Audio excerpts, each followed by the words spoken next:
मंत्र पाठ करेंगे।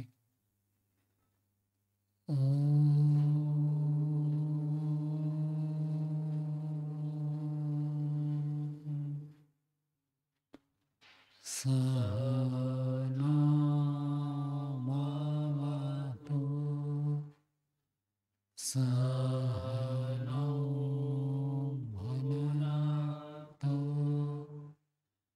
सह वीर्यं करवावहै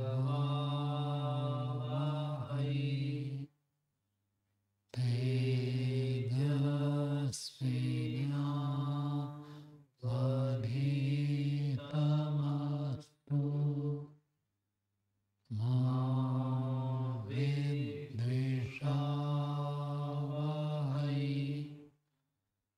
ॐ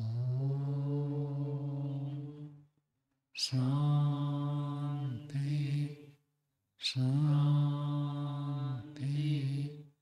शान्ति।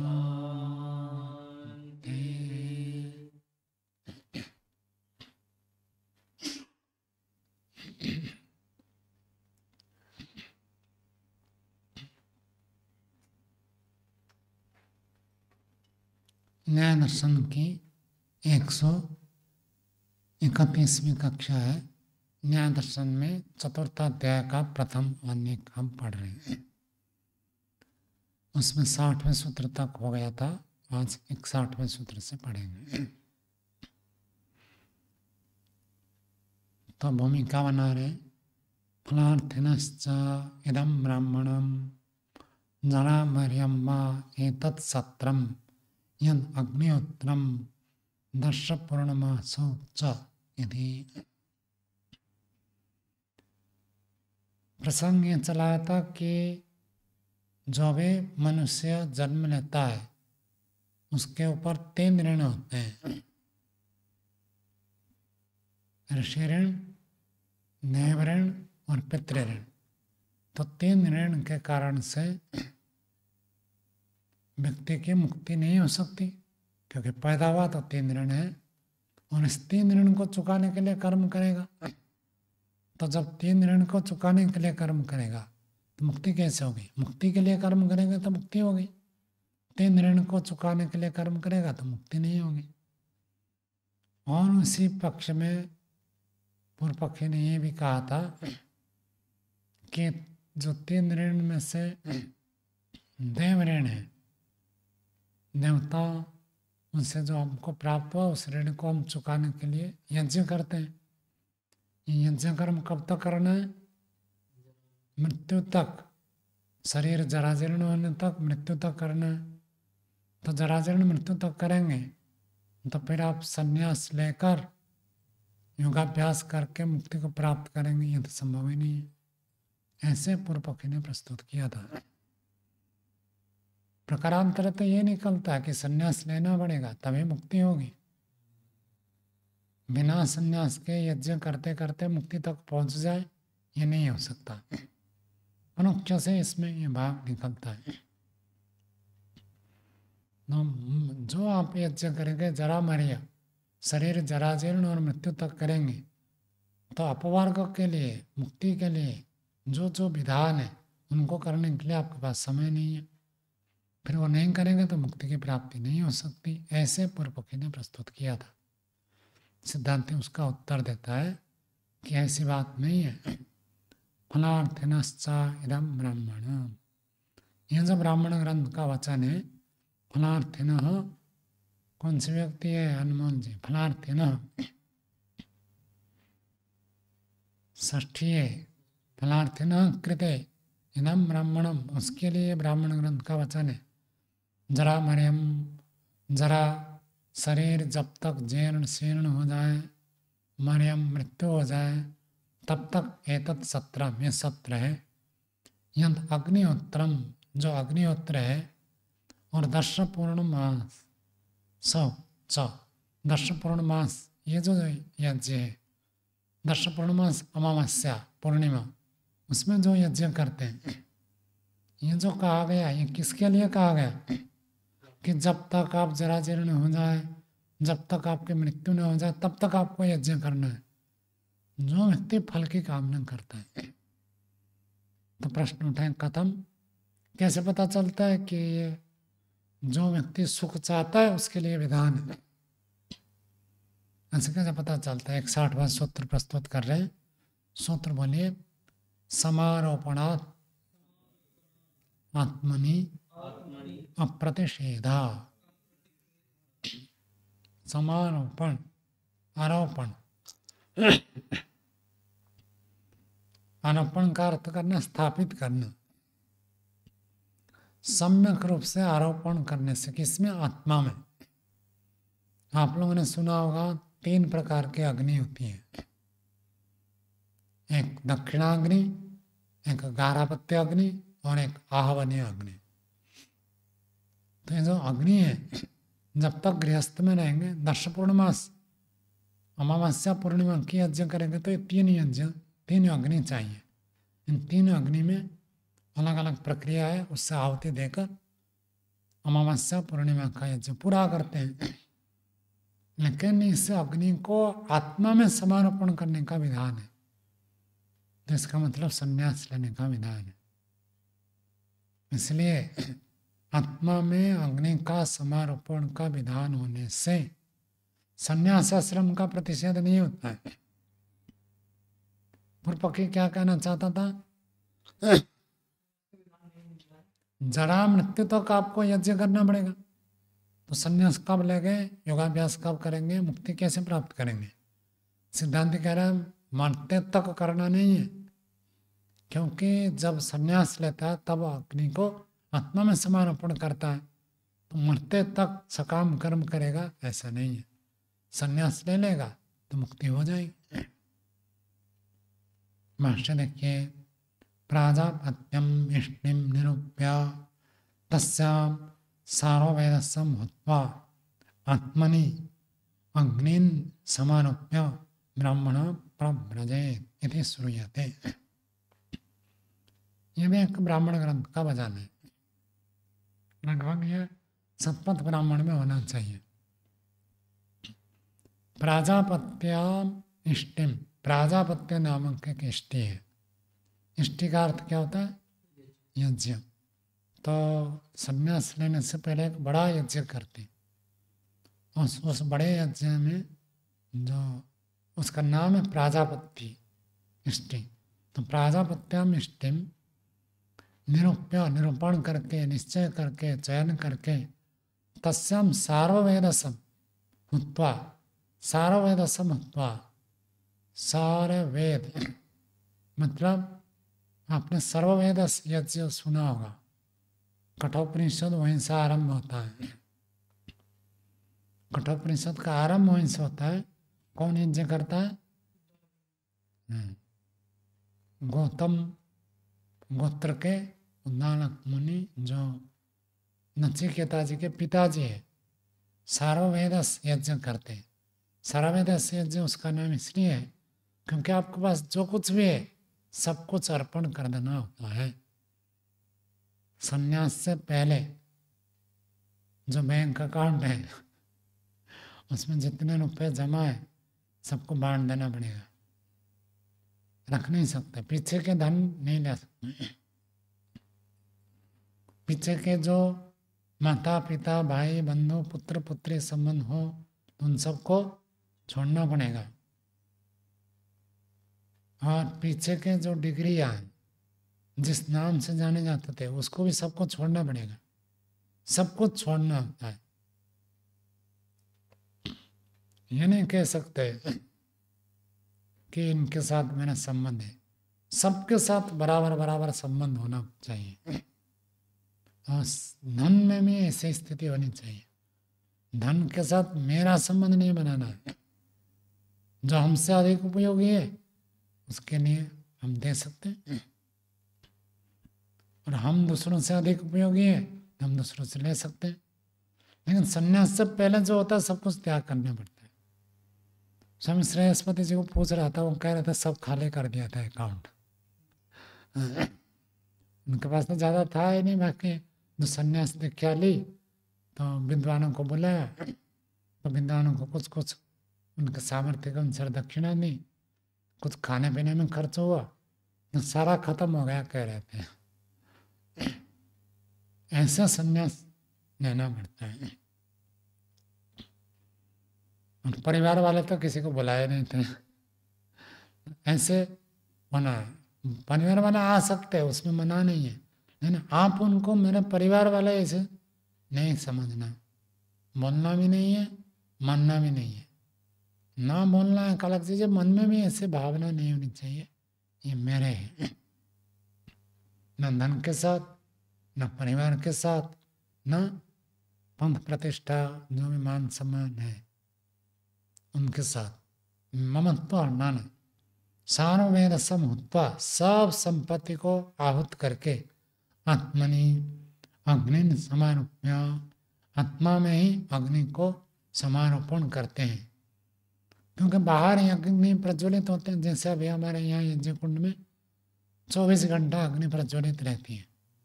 वो अग्नि तो समाप्त हो जाएगी सन्यासियाँ, तो उस अग्नि को कहाँ समर्पण करेंगे? आत्मा में। अर्थात उनका आत्मा, उनका अंतःकरण, उनका शरीर, उनका जीवन क्या हो जाएगा? अग्निमय हो जाएगा। अग्नि जैसे सबका उपकार करती है, ऐसे वो सबके लिए अपने जीवन को समर्पण कर देते हैं। उनका जीवन ही अग्निमय हो जाएगा। जब तक जीवन अग्निमय नहीं होता है तब तक अग्नि से प्रेरणा लेने के लिए यज्ञ करते हैं। जीवन जब अग्निमय हो गया तब और जरूरत नहीं है।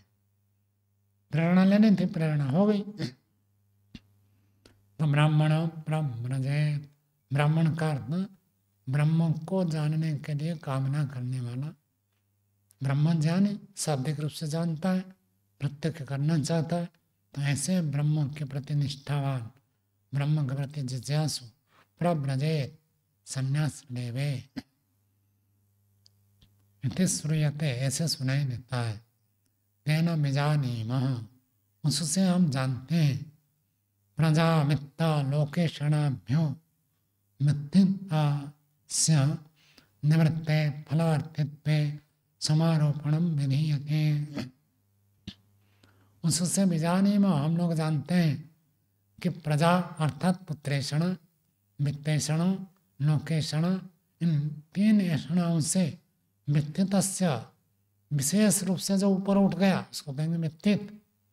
तीनों ऐषणाओं से परे जो हो गया, जिनको ये 3 ऐषणा में नहीं है, ऐसे व्यक्ति का निवृत्ते फलार्थित्व, फल की कामना हट जाने पर समारोपण में नहीं आते, समारोपण का विधान करते हैं।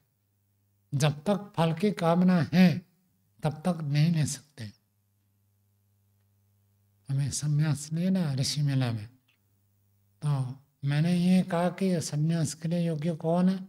जो व्यक्ति 3 ऐषणाओं को शारीरिक स्तर पर पूर्ण रूप से छोड़ने के लिए तैयार है, और जो मन से कभी कभी ऐषणा आ जाए, एक दिन में तो छूटेंगे नहीं, तो उसको हटाने के लिए, नष्ट करने के लिए संकल्प पाता है, वो व्यक्ति संन्यास के लिए योग्य है। शरीर से कोई ऐसे धन की कामना नहीं करता, किसी को मांगता नहीं है कि मुझे पैसा दो, मैं पैसा दोगे तो आकर प्रवचन करूँगा, यज्ञ करूँगा, ऐसे धन की इच्छा नहीं है। और परिवार के साथ भी पारिवारिक संबंध नहीं रखता है। पिछले वर्ष एक व्यक्ति आया, कहा मैं संन्यास लेना चाहता हूँ। मैं कहा था आप कहाँ रहते हैं? कहा मैं घर में रहता हूँ। मैं कहा संन्यास नहीं ले सकते। कोई तीव्र वैराग्य हो गया, घर छोड़ दिया तो अलग बात है। आज तक तो आप घर में रह रहे, संन्यास लेने के बाद कल घर नहीं जाएंगे क्या पक्का? कम से कम 1 साल तो रहो, कम से कम 12 वर्ष घर छोड़े तो एक पता चलता है, योग्यता होती है, स्तर होता है, संस्कार उभरते हैं नहीं उभरते, आकर्षण होता है नहीं होता, पता चलता है। कल तक आप घर में रहते थे, आज कह रहे मैं संन्यास लूँगा, ऐसा नहीं है। कुछ दिन घर छोड़कर अभ्यास करो, तब देखा जाएगा कि आप रह सकते हैं नहीं रह सकते, तब आपको संन्यास दिया जाएगा। तो ऐसे जो व्यक्ति त्याग करने के लिए तैयार है कि मैं पुत्र शरीर छोड़ने के लिए तैयार हूँ, और उसके व्यवहार से भी इसे पता चल रहा है, पारिवारिक संबंध नहीं रखता है। ऐसे ही धन के प्रति कामना नहीं रखता है, धन की इच्छा नहीं करता है।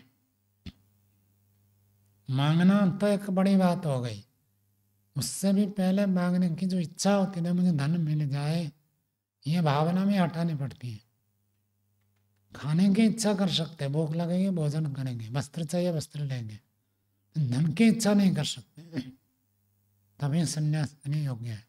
ऐसे ही मान सम्मान, लोकेशन, मुझे लोग अच्छा माने, मेरी प्रसिद्धि हो, जय जयकार हो,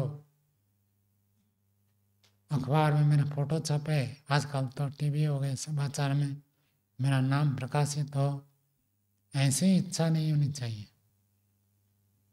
और बहुत सारे लोग क्या, अपने जो फोटो छपता है अखबार में, उसको कटिंग करके रखते हैं, एल्बम बना कर रखते हैं, वहाँ पर ऐसे सम्मान हुआ था, यहाँ पर ऐसे हुआ था, यहाँ पर ऐसे हुआ था, सबको विधिवत रखते हैं।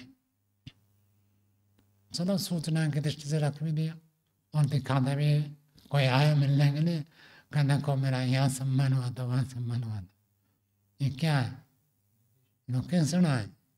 ऐसे व्यक्ति को संन्यास नहीं दिया जा सकता, छोड़ो उसको। तो तीन ऐसा को जो छोड़ता है, उसके फल अर्थित तो खत्म हो गया ना, न पैसा चाहता है, न परिवार चाहता है, न मान सम्मान चाहता है, तो फल की कामना खत्म हो गई। तब समारोपण का विधान किया जाता है। एवं च ब्राह्मणानि, और ऐसे ही ब्राह्मण ग्रंथ के वचन मिलते हैं। ये भी सतपथ ब्राह्मण का है और बृहदारण्यक उपनिषद में ज्यों का त्यों मिलेगा। सो अन्यत् व्रतम उपाकरिष्यमाणः याज्ञवल्क्यः मैत्रेयीम् इति ह उवाच प्रव्रजेष्यन् वा। अरे अहम् अस्मात् स्थानात् अस्मि हन्ता ते अनया कात्यायन्या सा अन्तं करवाणि इति। तो कहते सह याज्ञवल्क्य, वो जो याज्ञवल्क्य थे उन्होंने ऐसे कहा, क्या कहा? अन्यत् व्रतम, दूसरा व्रत करूंगा। अब कौन सा व्रत था? गृहस्थ का व्रत चल रहा। गृहस्थ में क्या था? यज्ञ ध्यान दान, वो सब चल रहा था। तो उससे अन्य दूसरा व्रत करूंगा। करिष्यमाण अनुष्ठान करूंगा। याज्ञवल्क्य मैत्रेयी इति ह उवाच, मैत्रेयी को उन्होंने कहा। उवाच कहाँ का रूप है? नटलकार, क्योंकि भूतकाल है ना, परोक्ष भूतकाल है। कब थे याज्ञवल्क्य पता नहीं, तो परोक्ष भूत। तो उवाच, उन्होंने ऐसे कहा। प्रव्रजिष्यन्, मैं प्रव्रजन करूंगा। प्रव्रजन का अर्थ संन्यास ले लूंगा। भ्रमण में रहेंगे, अपने घर को छोड़ देना। घर में रहना का विपरीत जो अन्य तरह जाकर रहता है, तो उसको प्रव्रजन कहते हैं। अपने घर में रहता प्रव्रजन नहीं होगा। भले आप देश दुनिया घूमते हैं, फिर अंत में साल में 1 महीना तो कम से कम अपने घर में रहते हैं, बाकी दिन घूमते रहते हैं, तो उसको प्रव्रजन नहीं कहा जाएगा। जब अपना संबंध सब छोड़ देते हैं, अपना कोई घर नहीं है, तो अन्य अन्य अन्य अन्य स्थान में जाते हैं, तब प्रव्रजन कहा जाएगा। अरे प्रव्रजिष्यन् वै, अरे अहम अस्मात् स्थानात्, वै निश्चय रूप से, अरे ये संबोधन में है। अहम, मैं, याज्ञवल्क्य, अस्मात् स्थानात्, इस स्थान से, इस गृहस्थाश्रम से, अस्मि, निकल जाने वाला हूँ इस गृहस्थाश्रम से, प्रव्रजिष्यन्, निकल जाऊंगा। हंता, हंता क्या होता है? हंता एक ऐसा अव्यय है जो दुख के लिए भी होता है, प्रसन्नता के लिए भी होता है। हाँ हंता, आप वो कह रहे हो, बहुत दुख होता है तब भी हाँ हंता कहते हैं। और हंता बड़ी प्रसन्नता की बात है, जैसे लॉटरी खुल गई। ते अनया कात्यायन्या सह अंतम करवाणी ते ते का अर्थ तेरा, अनया कात्यायन्या, इस कात्यायनी के साथ, सह अंतम, उनके साथ आपका हिसाब किताब कर दूंगा, उनके साथ निवास की व्यवस्था कर दूंगा। याज्ञवल्क्य जी संन्यास लेने से पहले मैत्रेय को समझाते हैं कि देखो, आपको मैंने बता दिया बहुत सारी बातें आत्मा परमात्मा के बारे में, अब तो मैं प्रव्रजन करके संन्यास ले लूंगा, और आपका निवास किसके साथ होगा? कात्यायनी के साथ, और दूसरी पत्नी थी उनकी, तो उनके साथ हिसाब किताब कर दूंगा, बंटवारा कर दूंगा, उनके साथ आप निवास करना। अथापि अयुक्ता अनुशासनासी मैत्रेयी, अथापि और भी, उक्तान अनुशासनासी, जो अनुशासन सब कहे थे, हे मैत्रेयी, संबोधन में इसलिए ह्रस्वी हुआ, हे मैत्रेयी, एतावत् अरे खलो अमृतत्वम इति, अमृतत्व तो इतना ही है, परमात्मा के बारे में इतना ही कहा जा सकता, ज्यादा कहा नहीं जा सकता। उन्होंने बहुत सारी बातें बताई थी, इससे पहले वो सब बातें हैं, आत्मा बारे द्रष्टव्य, और उसके बाद न वा हरे पत्यु कामाय पति प्रिय भवति, इन सब चर्चा इससे पहले है। इन सब उपदेश देकर फिर याज्ञवल्क्य कहते हैं बस इतना ही आत्मा के बारे में जान सकते हो, उसी का श्रवण करो, मनन करो, निधिध्यासन करो, प्रत्यक्ष करो। इतिहा उक्त्या, ऐसे कहकर याज्ञवल्क्य महर्षि थे, तो उन्होंने प्रभ्रराज, यहाँ में लिट लकार है, वो प्रवर्जन कर गए, घर छोड़कर चले गए, संन्यास ले लिया। जिन्हें संन्यास होता नहीं, ये तो एक वेद के ज्ञाता थे, वैदिक विद्वान थे, ये तो अवैधिक कार्य तो करेंगे नहीं, तो यदि संन्यास होता नहीं तो संन्यास कैसे लिया? तो संन्यास आश्रम होता ही नहीं है, केवल गृहस्थी होता है, ऐसे नहीं कह सकते हैं। और गृहस्थ में भी मरते तक आपको हवन करना है, ये सबके लिए नियम नहीं है। जो सुख चाहता है उसको करना है, जो सुख नहीं चाहता है ना करे, चलेगा। आगे 62वां सूत्र बोलिए, पात्र चयंत अनुभवतेश्च फल अभावः, पात्र चयन, पात्रों को चयन करके रखना, इसको कहते हैं पात्र चयन। अनुपत्ते हैं, असिद्ध होने से, फल अभाव, सन्यासी व्यक्ति यज्ञ के फल को प्राप्त करने का अभाव होता है। सन्यासी यज्ञ का फल प्राप्त नहीं करता। यज्ञ का फल किसको मिलेगा? गृहस्थ, यजमान जो होते हैं, गृहस्थ होते हैं, वही यज्ञ का फल प्राप्त करते हैं। सन्यासी के लिए उस फल का अभाव है। एक जगह पर ब्राह्मण ग्रंथ में वचन आता है, स एष यज्ञ आयुधि यजमान अंजसा स्वर्गम लोकम याति। जब व्यक्ति जीवन भर यज्ञ करता है, आजकल तो सब तांबे के शुरू हो गए, पहले सब काष्ठ के शुरू होते थे, और काष्ठ में भी उदुम्बर, गुलर के पेड़ के लकड़ी से जो व्यक्ति जुहू करते एक प्रकार का सुरवा, बहुत गड्ढा होता है, ऐसे सुरवा करके आहुति देता है, उसको पाप स्पर्श नहीं करते। ये ब्राह्मण ग्रंथ का वचन है। यदि आप गुलर के पेड़ से जुहू मतलब एक बड़ा सुरवा बनाए और उसी से रोज रोज आहुति देते हैं, तो आपको पाप स्पर्श नहीं करेगा। ऐसे ऐसी बातें चर्चा है। तो उस काष्ठ के जो हो गया, और जो जल सेचन करते हैं, आजकल लोटे में, तांबे के पात्र में करते हैं, उसके लिए भी अलग पात्र काष्ठ में होता था। तो लगभग सारे काष्ठ के पात्र होते थे।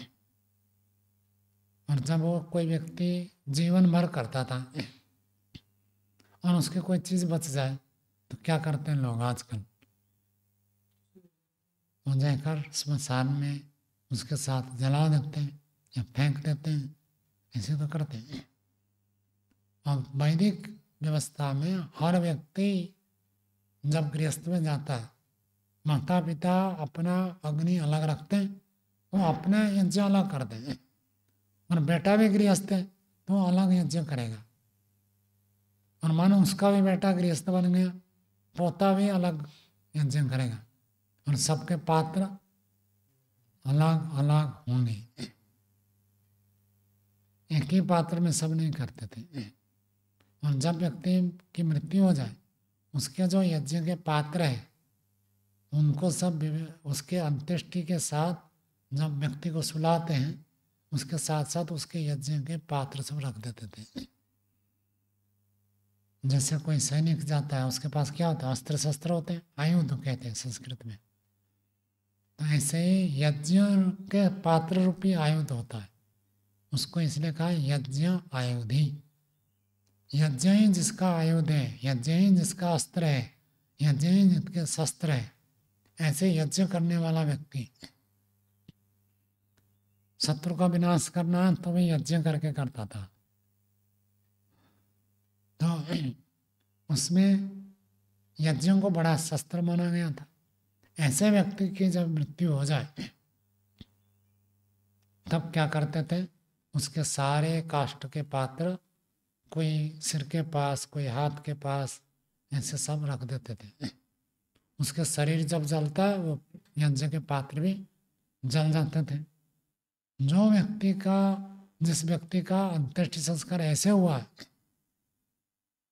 उस व्यक्ति को अंजसा, अर्थात अंजसा नहीं जानते, सहजता से, सरलता से, अंजस्येन, होगा में तो नहीं, अंजस का अर्थ सरल, बहुत सरलता से उस स्वर्ग को प्राप्त करता है। ऐसे ब्राह्मण ग्रंथ में वचन है। और जब सन्यासी को जलाते हैं तो उसके पात्र चयन का विधान नहीं है। अंत्येष्टि करते हैं ना, अंत्येष्टि के समय कहा जाएगा इस मंत्र को पढ़कर उसके यज्ञ पात्र को यहाँ रख दे। नहीं जाने सन्यासी का करेंगे तो वहाँ नहीं है, पात्र चयन की व्यवस्था नहीं है। इसका मतलब सन्यास हो गया, मतलब वो यज्ञ नहीं करेगा। तो नहीं करना और सन्यास लेना ये भी संभव है। आप जो कहते थे मृत्यु तक, जराजीर्ण होने तक यज्ञ करना है, वो तो नहीं है विधान। सन्यासी नहीं करेगा यज्ञ, उसके लिए कोई बाध्य नहीं है। अन्यों के लिए बाध्य है, सन्यासी के लिए बाध्य नहीं है। तो उसके पात्र चयन भी नहीं होता अंत्येष्टि के समय। इससे का और भी बात निकल कर आती है, सन्यासी का भी अंत्येष्टि संस्कार होता है।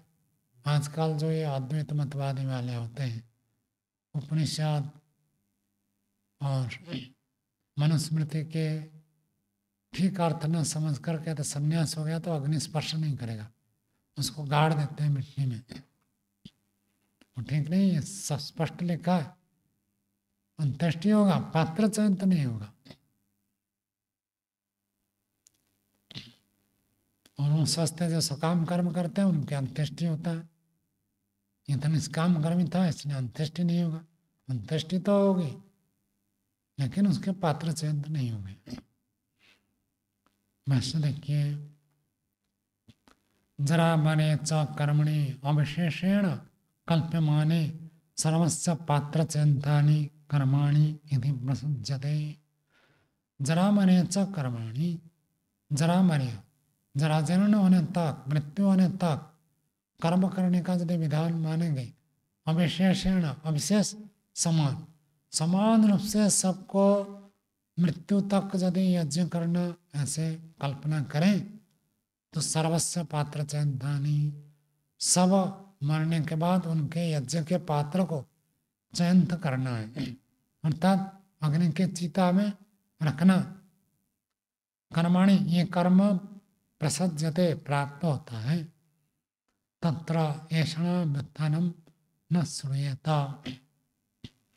वहां पर ऐषणाओं से जो ऊपर उठ जाना है, ये बात सुनाई नहीं देनी चाहिए। उसको प्रस्तुत करते हैं, देखिए आगे। एतद् हा स्म वै तत्पूर्वे ब्राह्मण अनुच्चानः विद्वांसः प्रजां न कामयन्ते किं प्रजा करिष्यामः येषां नो अयम् आत्मा अयम् लोक इति। बहुत बढ़िया है वाक्य है। और आचार्य ज्ञानेश्वर जी जब दर्शन एवं महाविद्यालय में रहते थे, उनके कमरे के ऊपर ये वाक्य लिखा रहता था। उनके सबसे प्रिय वाक्य उपनिषद का ये वाक्य। क्या कह रहा है? एतत् ह, एतत् यह, हाँ निश्चय रूप से, स्म हुआ था, वही विशेष रूप से बताते हैं। तत्पूर्व ब्राह्मण, पूर्व ब्राह्मण क्या अर्थ होगा? पूर्व काल में ब्राह्मण लोग। और ब्राह्मण कैसे ब्राह्मण? अनुचान, अनुचान क्या होता है विमान जी? वेद का विद्वान, उसको कहता है अनुचान। मनुस्मृति में प्रश्न उठाया, कौन हो महान? यो अनुचान, हम लोगों में से कौन महान है? कहता है यो अनुचान, जो वेद को पढ़ा हुआ है विद्वान, वो व्यक्ति महान है। जो व्यक्ति जितना विद्या अर्जन किया है, जितने शास्त्रों को पढ़ा है, वेद के रहस्य को जो जितना अधिक समझता है, वो उतना महान। और जो वेद को पढ़ा ही नहीं है, जानता ही नहीं है, तो व्यक्ति महान नहीं है। तो अनुचाना वेद का उच्च कोटि का जानता है, विद्वांस आगे कहते हैं विद्वान भी है। कहते हैं प्रजाम न कामयन्ते, प्रजा की कामना नहीं करते, स्पष्ट लिखा है। यही बात तो उनको पसंद आता था, भाता था। किम प्रजा करे श्याम, जब भी ये वाक्य आता था आचार्य जी बोला करते थे, कच्चे बच्चे पैदा करके क्या करेंगे? बच्चे कच्चे ही तो होते हैं। किस दृष्टि से कच्चे हैं? वेद की दृष्टि से सब कच्चे हैं।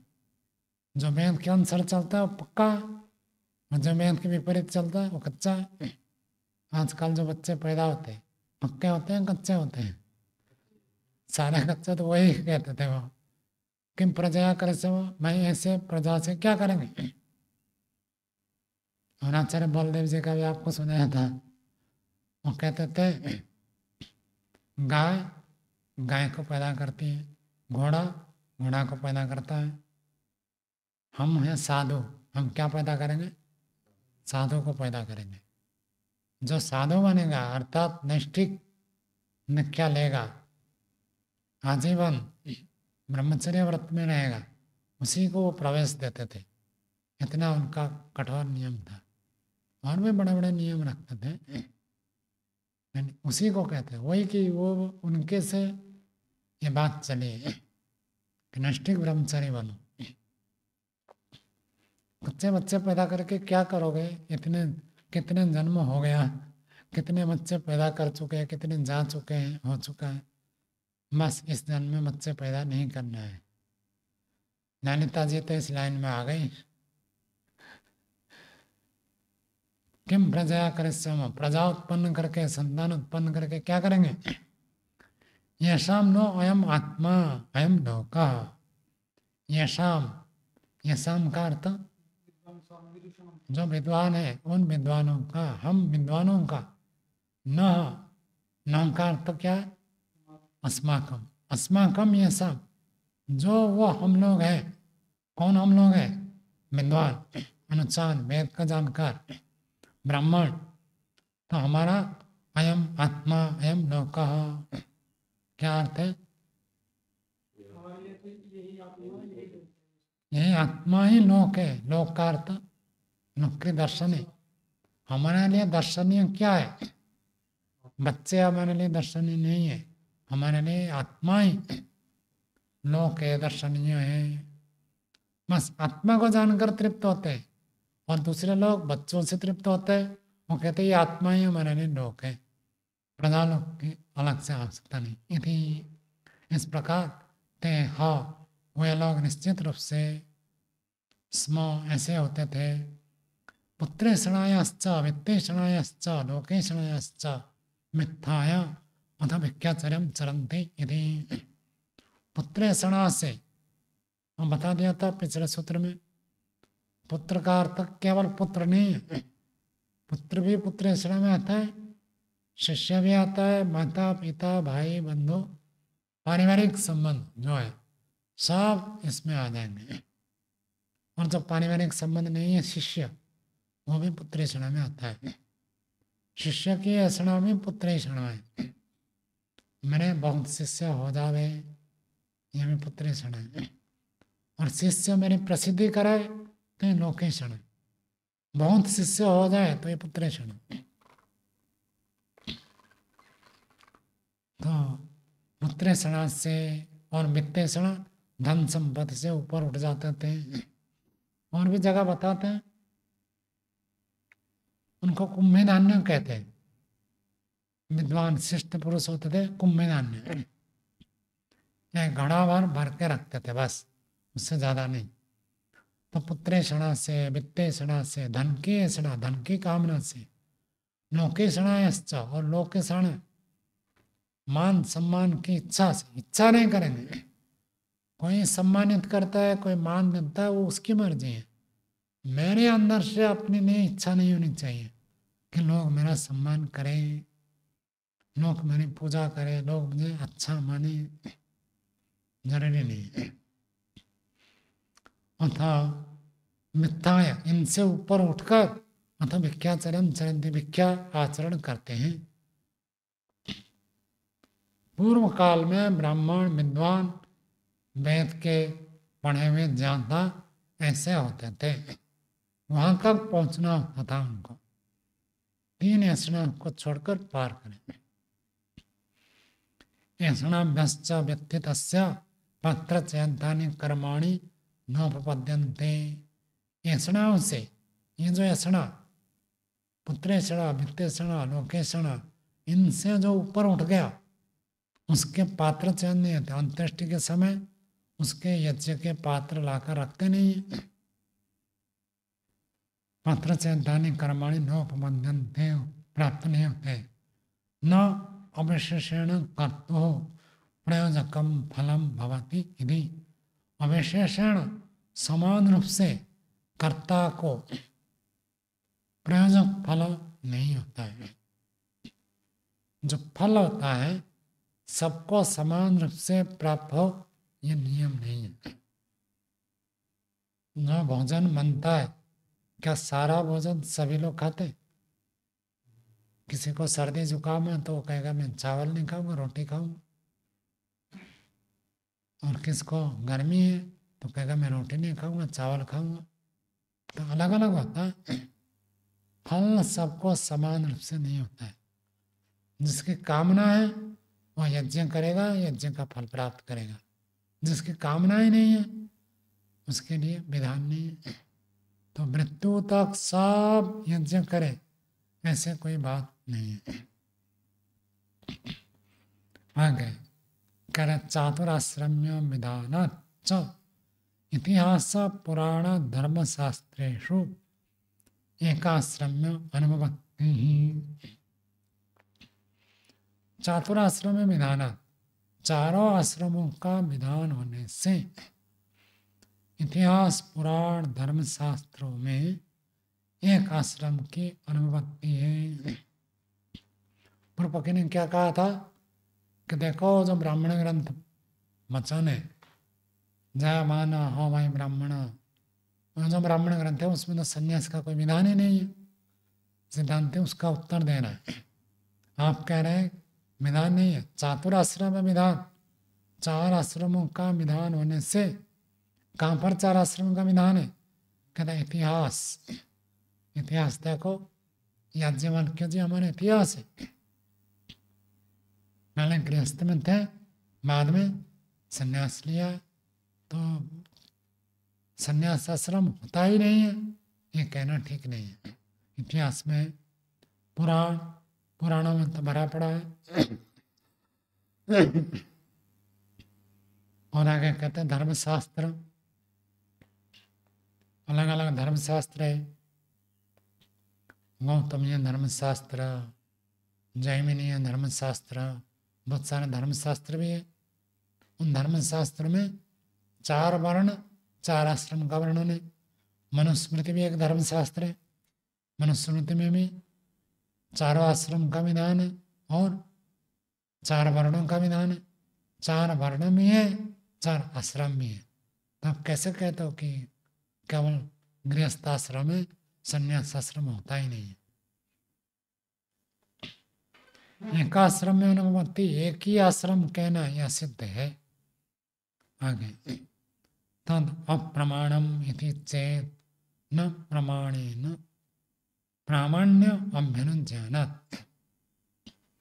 तद अप्रमाणम इति चेत, कोई व्यक्ति यदि कहेगा कि हम उसको प्रामाणिक नहीं मानता हूँ, किसको? इतिहास, पुराण, धर्मशास्त्र को हम प्रमाण नहीं मानते। बहुत सारे लोग ऐसे होते हैं, आपको पता हो कि उनको कुछ भी कहो, कहते वेद में कहाँ लिखा है। देखा कभी ऐसे व्यक्ति को? तो उनको कुछ भी कहो तो कहते वेद में कहाँ लिखा है। वेद में लिखा हो तो हम करेंगे, नहीं तो नहीं करेंगे। हर चीज को कहेंगे वेद में कहाँ लिखा है। तो वो कहते हैं, उनका तात्पर्य क्या निकलेगा? अधिकरण सिद्धांत क्या है? जो वेद है वही प्रामाणिक है, बाकी सब अप्रामाणिक के मानते। तो ऐसे यदि कोई व्यक्ति कहे तद अप्रमाणम इति चेत, इतिहास, पुराण, धर्मशास्त्र को कोई अप्रमाण यदि ऐसे कहे तो कहते हैं नो, ये बात ठीक नहीं है। प्रमाण है न प्रामाण्य अनभज्ञानात्। प्रमाणों से, प्रामाण्य का स्वीकार होने से प्रमाण मिलते हैं हमको। वो जो ग्रंथ है, कौन सा? इतिहास। इतिहास का मतलब सत्य इतिहास, पुराण और धर्मशास्त्र, इनके भी प्रमाणों से सिद्ध होता है क्या अच्छे ग्रंथ हैं। उनका स्वीकार होने से हम मना नहीं कर सकते। इतिहास का अर्थ सत्य इतिहास।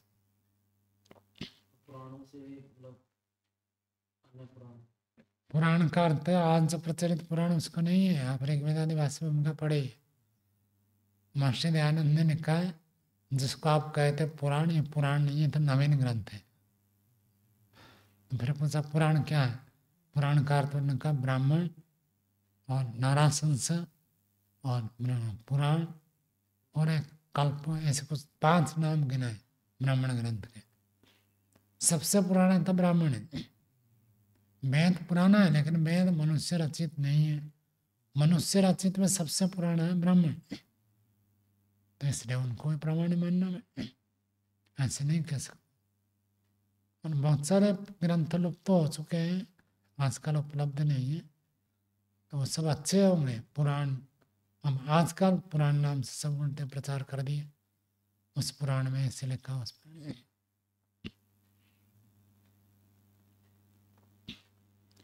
प्रमाणेन खलु ब्राह्मणेन इतिहास पुराणस्य प्रामाण्यम अभ्युज्ञायते।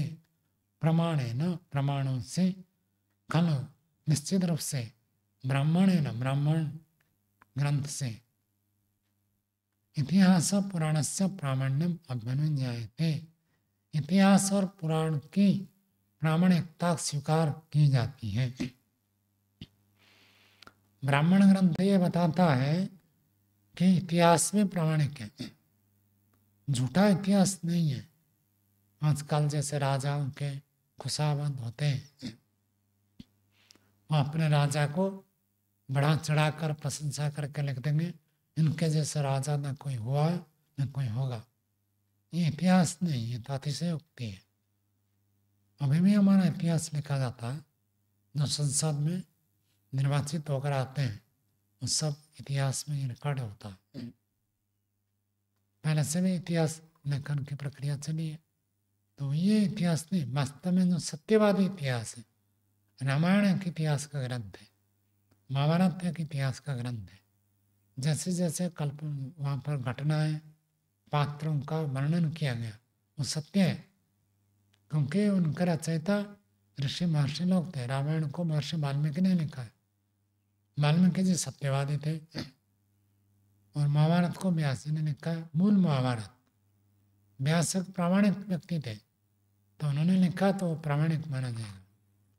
जो कहते हैं कि हम तो वेद को ही मानेंगे, तो उनको मैं पूछता हूँ क्या वेद में रोटी खाने का लिखा है? रोटी क्यों खाते हैं? मैंने मंत्र है अन्न पते, ईश्वर तो अन्न पते कहा। रोटी शब्द ही वेद में मिलेगा नहीं आपको, फिर आप रोटी क्यों खाते? वेद में पंखा चलाने के लिए लिखा है। केवल हम वेद को ही प्रमाण मानेंगे, आप जी नहीं सकते। पंखा मत चलाओ, लाइट मत चलाओ, कहाँ लिखा है ऐसे वेद में? ये खाली कहने की बात है कि हम पूरा वेद के हिसाब से चलेंगे, संभव ही नहीं है। तो उनकी में प्रामाणिकता है। उसके लिए एक ब्राह्मण ग्रंथ का वचन उद्धृत कर रहे हैं। ते वा खलो एते अथर्व अंगिरसा एतद् इतिहास पुराणम अभ्यवदन्। इतिहास पुराणम पंचमम वेदानम वेद इति। ते वे निश्चित रूप से एते वे लोग, ये लोग अथर्व अंगिरसा, अथर्व वेद को पढ़ने के अंगिरस शाखा वाले, अथर्ववेद के बड़े एक ऋषि हुए अंगिरस। ऐसा अथर्ववेद का ऋषि कौन है? अंगिरा। तो उसी परंपरा में जो अथर्ववेद को पढ़ते हैं उनको अथर्व अंगिरस कहते हैं। तो अथर्व अंगिरस ऐसे कहते हैं। एतद यह इतिहास पुराणम अभ्यवदन, इतिहास और पुराण को अभ्यवदन उपदेश करते हुए, बोलते हुए, बताते हुए। इतिहास पुराणम पंचमम वेदानम वेद। इतिहास और पुराण को वेदों में पांचवा वेद माना गया है। आजकल बहुत सारे लोग कह देते महाभारत जो है तो पांचवा वेद है। चार वेद तो प्रसिद्ध है, तो लोग अलग अलग जगह ऐसे कह देते हैं पांचवा वेद है। तो उन्होंने उस इतिहास पुराण की रचना की और कई इतिहास पुराण जो है वेदों के तुल्य प्रामाणिक है। वेद तो चार है, तो इनको पांचवा वेद समझना है। दर्शन कितने हैं? 6। और सत्यार्थ प्रकाश 7वां दर्शन है। मतलब सत्यार्थ प्रकाश भी ऐसे एक दार्शनिक ग्रंथ है और ऐसे एक प्रामाणिक ग्रंथ है। जैसे षडदर्शन प्रामाणिक है, वैदिक है, ऐसे सत्यार्थ प्रकाश भी वैदिक है, प्रामाणिक है।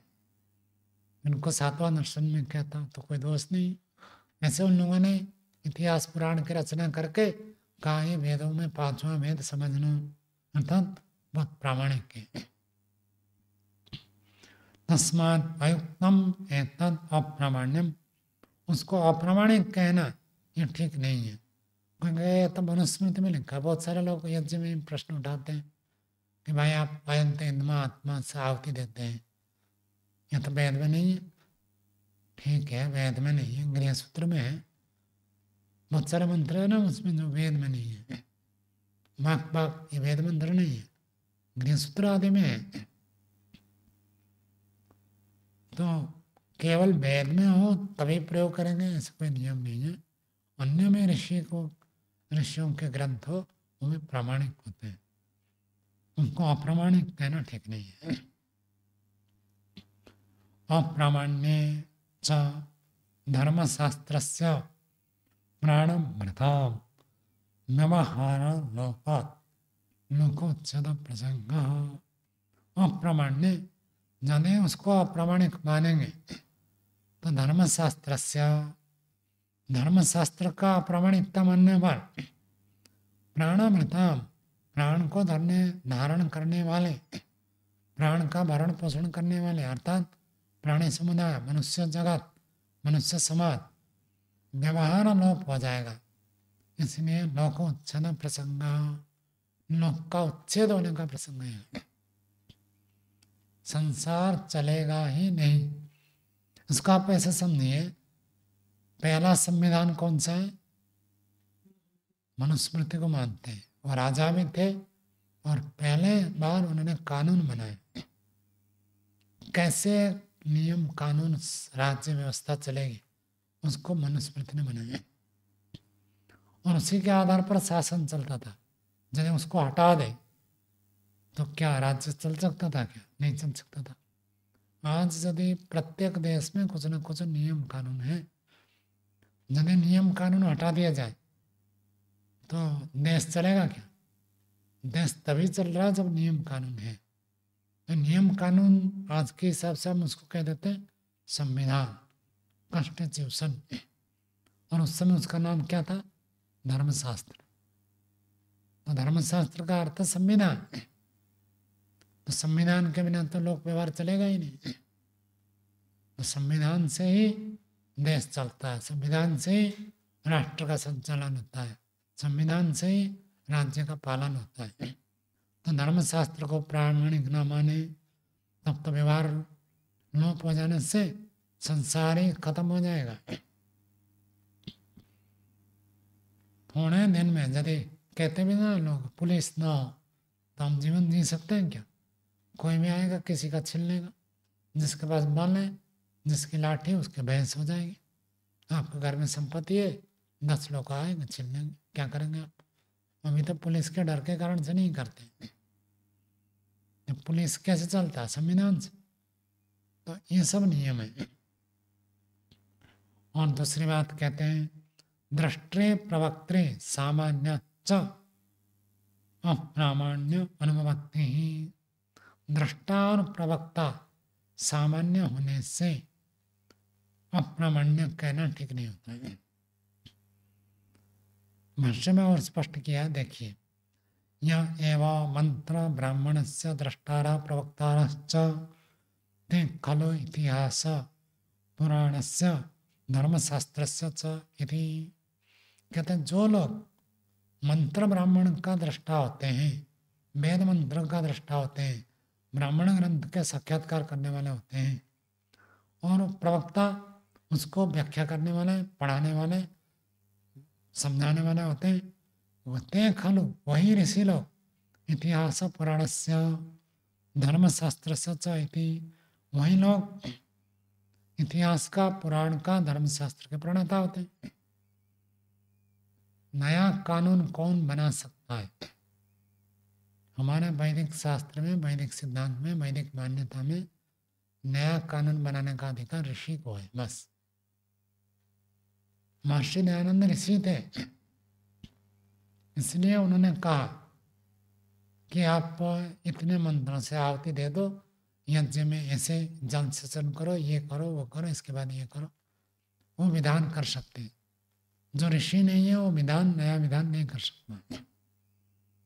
विधान करने के लिए ऋषित्व चाहिए। और ऋषि किसको कहते हैं? ऋषया मंत्र द्रष्टारा। वेद मंत्र को जो प्रत्यक्ष किया है, साक्षात्कार किया है, वो ऋषि होता है। वो नया कानून बना सकता है। क्यों? दूसरा क्यों नहीं बना सकता? क्योंकि वो ईश्वर को जानता है। तो ईश्वर के कानून को जानेगा तो ईश्वर के अनुसार कानून बनाएगा। दूसरे लोग ईश्वर को जानते नहीं है। तो नया कानून, नया नियम बनाने का अधिकार दूसरों को इसलिए प्राप्त नहीं होता है। इसलिए जो ऋषि कहता है वो पूर्ण प्रामाणिक है, क्योंकि वो ईश्वर के विपरीत कभी भी नहीं बोलेगा।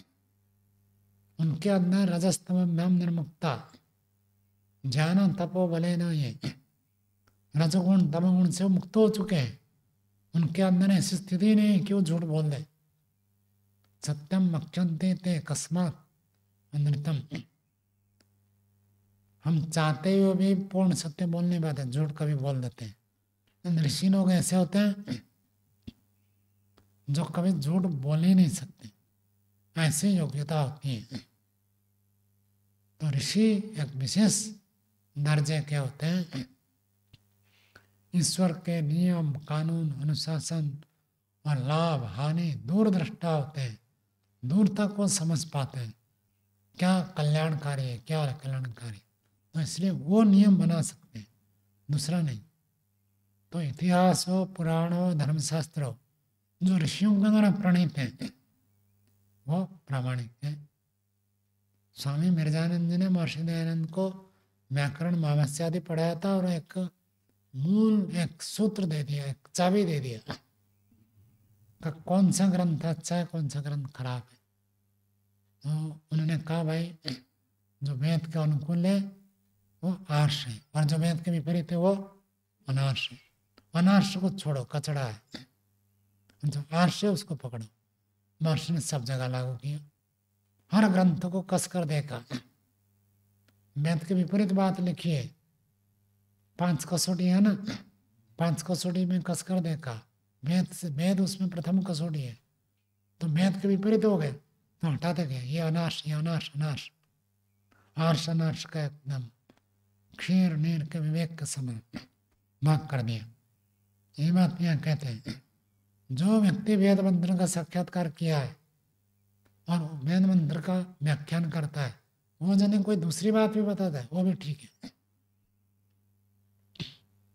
वो वेद में साक्षात लिखा हो ना लिखा हो, ऋषि ने कहा तो ठीक ही होगा, गलत नहीं होगा। पंक्ति देखिए, धर्मशास्त्र इतिहास पुराण के रचयिता यदि ऋषि है, वो वेद मंत्र के ब्राह्मण ग्रंथ के दृष्टा और प्रवक्ता है, तो उनकी बात प्रामाणिक है, उनको अप्रामाणिक नहीं कह सकते हैं। विषय व्यवस्थान च यथा विषय प्रामाण्यम, विषय के व्यवस्था होने से यथा विषय जहाँ जैसे प्रामाणिक है। कल भी आपको बताया था, कोई यहाँ न्याय दर्शन पढ़ेगा और कहेगा वानप्रस्थ लेने का कोई विधान नहीं मिल रहा है इसमें, तो क्या कहेंगे, इनका विषय नहीं है, यहाँ वानप्रस्थ का लिखा नहीं है इसलिए वानप्रस्थ नहीं लेना चाहिए, ये नहीं है, इनका विषय न्याय है। आप वानप्रस्थ देखना चाहते मनुस्मृति पढ़ो, वहाँ वर्णाश्रम व्यवस्था है, कौन से आश्रम में जाना है नहीं जाना है वो सब वहाँ मिलेगा। वानप्रस्थ को क्या करना है, कब लेना है, क्या आचरण है, वहाँ मिलेगा आपको। तो इसलिए ये नहीं कह सकते विषय की व्यवस्था होने से यथा विषय, जिस ग्रंथ में जो विषय उस विषय में उसकी प्रामाणिकता है। यदि आप ब्राह्मण क्षत्रिय वैश्य शूद्र ब्रह्मचारी गृहस्थ वानप्रस्थ संन्यास देखना तो मनुस्मृति को देखो, मनुस्मृति उस विषय में प्रमाण है। सत्य असत्य का निर्णय कैसे होगा, प्रतिज्ञा हेतु उदाहरण उपनय निगमन हेतु में फिर व्याप्ति, ये देखना है, तो उसमें मनुस्मृति नहीं आएगा, कौन आएगा, न्याय दर्शन आएगा। न्याय दर्शन उसमें प्रमाण है, सबका अपना अपना विषय, अपने अपने विषय में सब प्रमाणिक है। अन्य मंत्र ब्राह्मण से विषय अन्य इतिहास पुराण धर्मशास्त्राणाम यदि, मंत्र ब्राह्मण का अन्य विषय है, ब्राह्मण ग्रंथ का अलग विषय, वहाँ प्राय करके ब्राह्मण ग्रंथ भरा हुआ है यज्ञ कर्मकांड को विषय बनाया है। जैसे उपनिषद में क्या परिपूर्ण है, अध्यात्म योगाभ्यास साधना मुक्ति, ये उपनिषद में परिपूर्ण है। आत्मा परमात्मा, उपनिषद का अर्थ ही होता है आत्मा परमात्मा विद्या। उपनिषद में हर जगह आपको आत्मा परमात्मा मिलेंगे। ऐसे ब्राह्मण ग्रंथ में, हर ब्राह्मण ग्रंथ में आपको यज्ञ के कर्मकांड विषय मिलेंगे। तो उनका विषय कर्मकांड, और कर्मकांड करेगा कौन, गृहस्थ करेगा, तो इसलिए उनका विषय वो है। मंत्र ब्राह्मण से अन्य विषय अन्य इतिहास पुराण धर्मशास्त्राणाम, और इतिहास पुराण धर्मशास्त्र का विषय अन्य है। उनका विषय क्या है, 4 आश्रम 4 वर्ण और नियम कानून, ये सब व्यवस्था उनका विषय है। यज्ञ मंत्र ब्राह्मण से, मैंने कहा था ना कर्मकांड जितना भी है यज्ञ आदि वो मंत्र ब्राह्मण का विषय है। कौन से मंत्र पढ़कर आप आहुति देंगे, वेद में तो बहुत सारे मंत्र है, तो कौन सा मंत्र पढ़कर कौन सी क्रिया करें ये आपको ब्राह्मण ग्रंथ में बताएंगे। जैसे अन्नपत्य मंत्र वेद में, तो अन्नपत्य मंत्र पढ़कर भोजन करना है, ये तो वेद में लिखा नहीं है। तो हम भोजन के समय उसको पढ़े, आहुति देते समय कौन सा मंत्र को पढ़े? वेद में कोई मंत्र नहीं कहता है इस मंत्र को पढ़कर आहुति दो। कौन बताएगा? ब्राह्मण ग्रंथ के वाक्य बताएंगे। तो ब्राह्मण ग्रंथ का विषय होता है यज्ञ। तो यज्ञ मंत्र ब्राह्मणस्य लोकवृत्तम इतिहास पुराणस्य। इतिहास पुराण का विषय क्या? लोकवृत्त। लोक व्यवहार कैसे चलेगा, संसार में लेन लेन कैसे होगा। आपने किसी को उधार दिया रुपए, तो ब्याज लेना है तो कितना ब्याज लें, कितना ब्याज से अधिक ना लें, कितना ब्याज हो तो छोड़ दे, ये सब आपको इनमें नहीं मिलेगा। न्याय दर्शन में ढूंढेगा तो नहीं मिलेगा। उसके लिए मनुस्मृति में लिखा है। महर्षि के ग्रंथ पढ़े, सत्यार्थ प्रकाश में लिखा है, जितना आपने धन दिया है, यदि वो धन ब्याज सहित मिलाकर दोगुना हो गया, उसके बाद और ब्याज ना ले, ये कह दिया। आपने किसी को 10,000 उधार दिया और 9-4 साल में वो ब्याज मिला कर और 10,000 के स्थान पर 20,000 हो गया, बस उससे 20,000 ही ले लो और ज़्यादा ब्याज मत लो, ये कहते हैं। ये धर्मपूर्वक।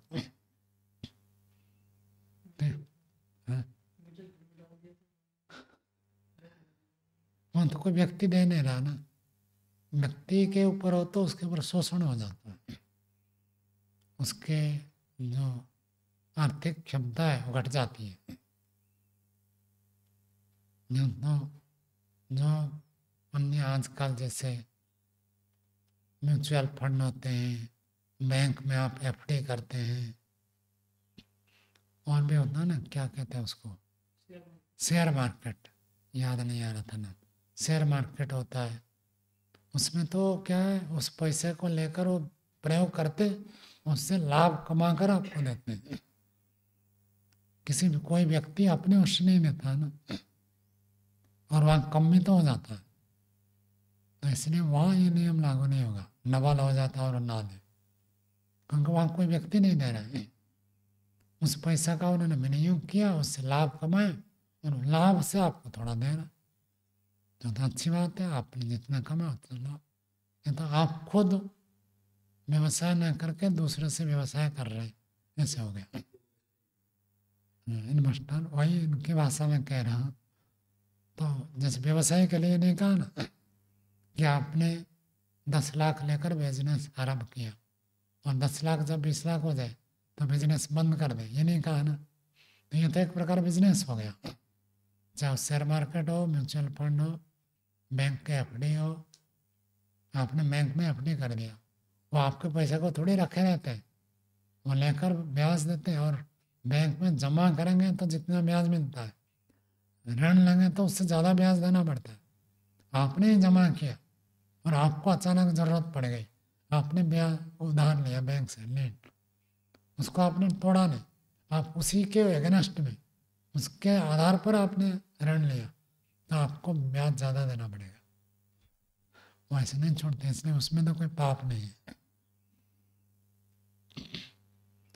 लोक व्यवहार व्यवस्थानम धर्मशास्त्र से विषय। लोक व्यवहार, संसार में व्यवहार कैसे होगा, कैसे देन लेन होगा। एक व्यक्ति बिजनेस करता है, कितना प्रॉफिट कमाए, आपने खरीदा 100 रुपये में खरीदा, कितने में बेचे, आजकल तो कोई हिसाब नहीं है। 100 से 125 कोई बेचता है, कोई 1.5 गुना बेचता है, कोई 2 गुना, कोई 3 गुना कर, भाव आपको पता नहीं है, तो चाहे मर्जी जितने ठग दें, वो सब गलत है। नियम करते हैं जो सरकारी में रजिस्ट्रेशन करते हैं, उनका नियम होता है आपको बनाने में कितना खर्च हुआ और आप कितने में बेच सकते हैं अधिकतम, वो नियम होता है। फिर कहते हैं हम उसकी एडवर्टाइज करते हैं, उसमें पैसा खर्च होता है, वो भी जोड़ देते हैं। और उसके लिए सब क्या कहते हैं, जो एजेंट होते हैं, सेल्समैन होते हैं, उनको हम वेतन देते हैं, वो भी जोड़ देते हैं। ऐसे करके भाव बढ़ जाता है। नहीं तो यदि वैदिक व्यवस्था में देखो, एक श्रृंखलित व्यवस्था होती है, हर व्यक्ति इतना ही लाभ कमाएगा, तो लाभ कमाने वाला को भी लाभ मिलता है और जो खरीदते हैं उनको भी शोषण नहीं होता। हाँ, तो आजकल तो खर्च होता है 1 रुपया, अब आपके पास आते आते वो 10-15 रुपया बन जाता है। तो धर्मशास्त्र का विषय है लोक व्यवहार को व्यवस्थित करना। तत्र एकेन न सर्वं व्यवस्थाप्यते, वहाँ एक के द्वारा सब कुछ को व्यवस्थित नहीं किया जा सकता है।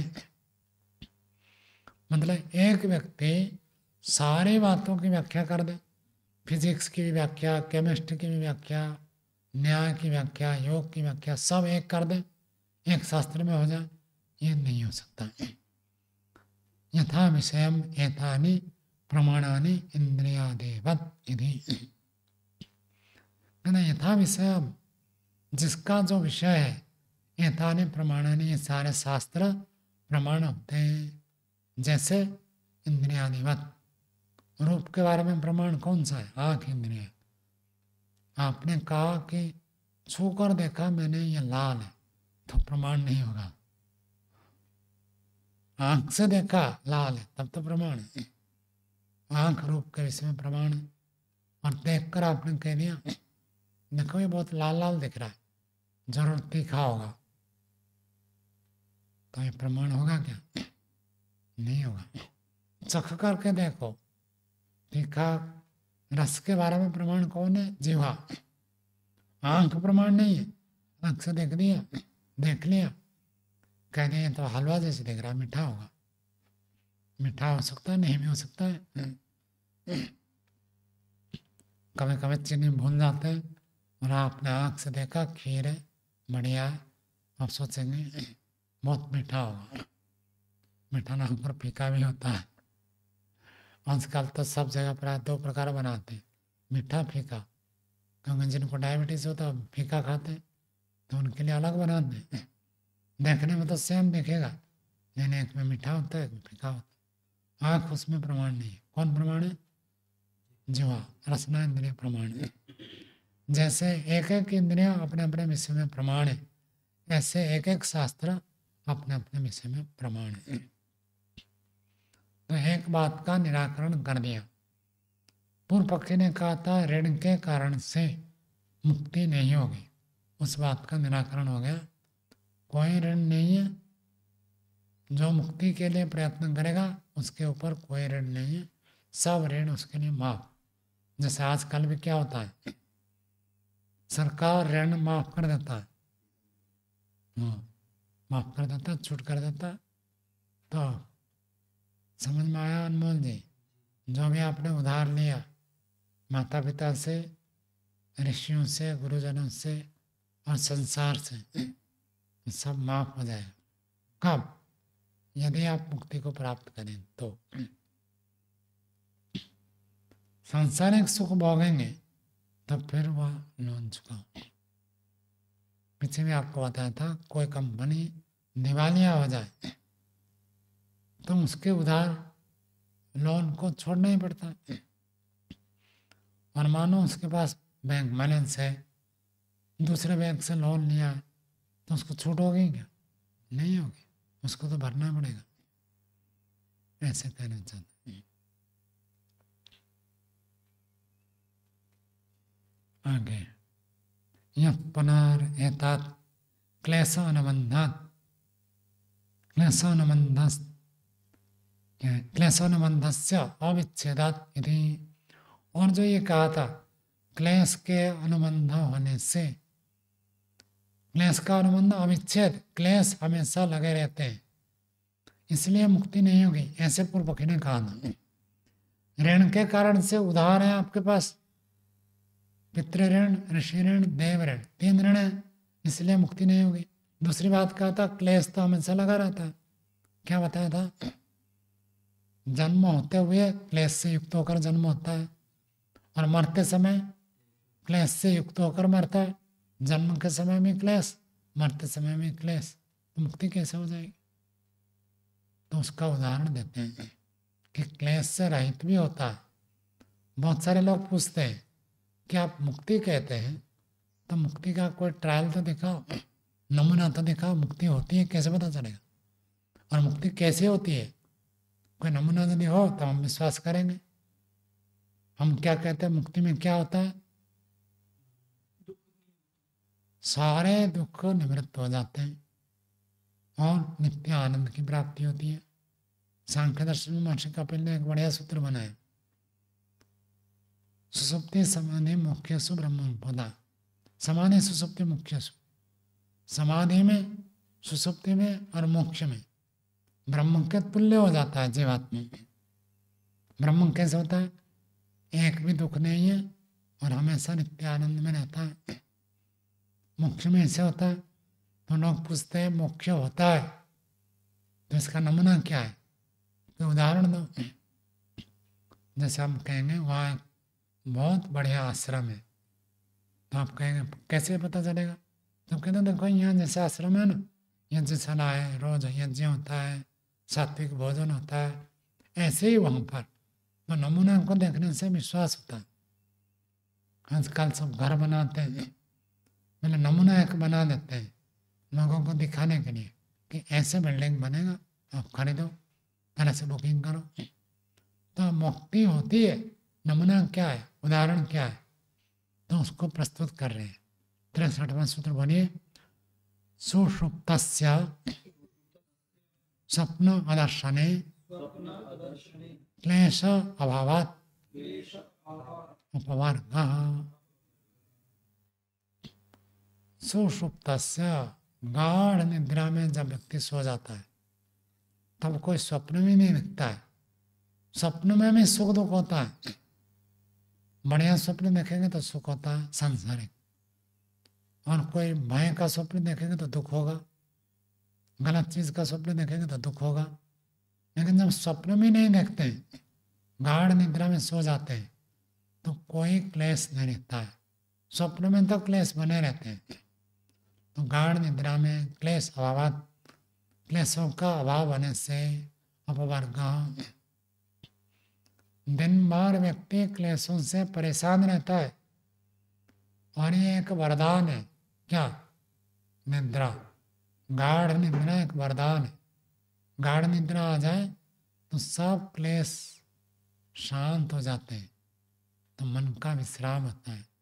नहीं तो मन में दिन भर क्या चलते रहते हैं, राग द्वेष चिंतन मनन तो अच्छी बात है, राग द्वेष चलते रहते हैं, राग द्वेष वाला चिंतन मनन चलता रहता है। जब नींद में सो जाते हैं, ना राग ना द्वेष, राजा को भी पता नहीं चलता मैं राजा हूँ, भिखारी को भी पता नहीं चलता मैं भिखारी हूँ, सब बराबर हो जाते हैं। और उसी स्थिति में कोई अभिमान अहंकार भी नहीं होता है, कोई भय नहीं होता है, निश्चिंत में व्यक्ति सोता है। और मुक्ति भी ऐसे ही होता है जहाँ कोई क्लेश नहीं होता है। महर्षि देखिए, यथा सुषुप्तस्य खलु स्वप्न अदर्शने राग अनुबन्धः सुख दुःख अनुबन्धश्च विच्छिद्यते तथा अपवर्गे अपि इति। जैसे गाढ़ निद्रा में सोए हुए व्यक्ति का स्वप्न न देखने पर राग से अनुबंध, राग से युक्त होता हुआ सुख दुख अनुबंधश्च, और सुख दुख के जो साथ दिन भर लगा रहता है वो विच्छेद्यते, खत्म हो जाते हैं। न सुख होता है न दुख होता है, न राग होता है न द्वेष होता है, न अभिमान अहंकार होता है न अविद्या होती है, पूरा सब शांत हो जाते हैं। तथा अपवर्गे अपि इति, ऐसे अपवर्ग में भी होता है, अपवर्ग में भी होता है। पता कैसे चला कि अपवर्ग में भी ऐसे होता है, ये तो आप कह रहे तो मानेंगे कैसे, उसका उत्तर देते हैं, एतच्च ब्रह्मविदः मुक्तस्य आत्मनः रूपम उदाहरन्ति। एतत्, ये बात जो हम कह रहे, ब्रह्मविदः उदाहरन्ति, ब्रह्मविद, ब्रह्म को जानने वाले ब्रह्म ज्ञानी लोग ये बात बताते हैं। ब्रह्म ज्ञानी कभी झूठ नहीं बोलता है, हमको पता नहीं है, ब्रह्म ज्ञानी को पता है, वो ब्रह्म को जानता है और ब्रह्म साक्षात कर करके मुक्त का स्वरूप को भी जानता है। तो मुक्तस्य आत्मना रूपम, रूपम का अर्थ स्वरूपम, मुक्त जीवात्मा का स्वरूप कैसा होता है उसको ब्रह्मज्ञानी लोग ऐसे प्रस्तुत करते हैं कि सारे क्लेश का वहाँ अभाव होता है। तो उसी को यहाँ पर मत्स्यान्य में बताते हैं, न्याय दर्शनकार महर्षि गौतम भी बताते हैं। तो मुक्ति का एक ट्रायल, जैसे सिनेमा रिलीज होने से पहले क्या करते हैं, ट्रेलर दिखाते, ये ट्रेलर है। सुसुप्ति अवस्था मुक्ति का ट्रेलर है। यदि मजा आता है तब मुक्ति में कितना होता होगा देखो। जो ट्रेलर देखता है और मजा आ गया तो फिल्म जरूर देखेगा। तो आप देखें मुक्ति को, तो दो बात को हटा दिया। ऋण के कारण से मुक्ति नहीं होगी, ये कथन गलत है। क्लेश से बंधा हुआ है मुक्ति नहीं होगी, कहता क्लेश से छूट सकता है तो इसलिए मुक्ति होगी, अपवर्ग का अभाव नहीं कह सकते। आज का पाठ यही विराम देते हैं, आगे बाद में पढ़ेंगे।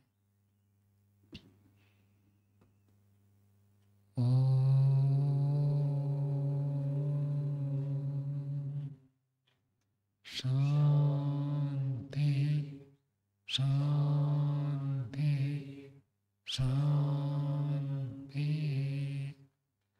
सर्वेभ्यो